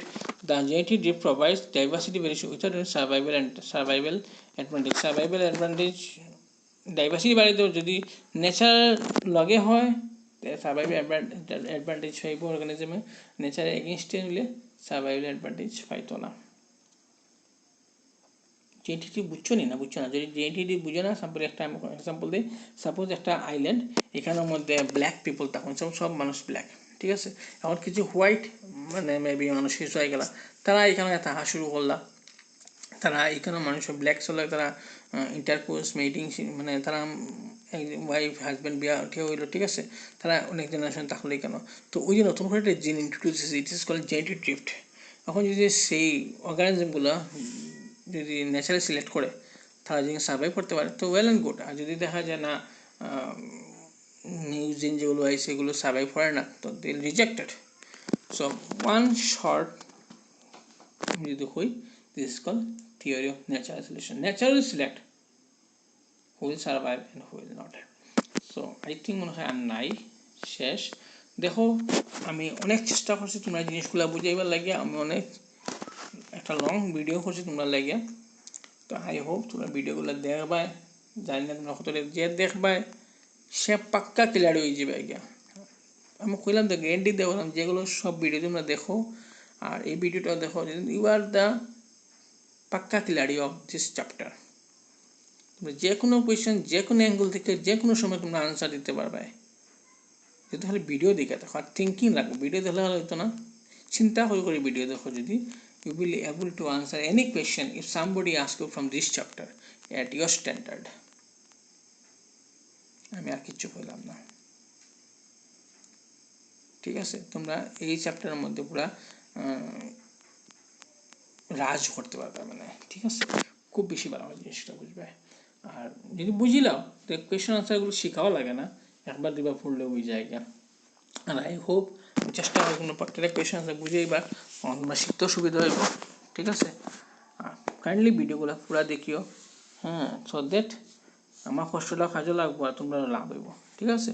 So thank you my dear students, this is the end for today's video, thank you.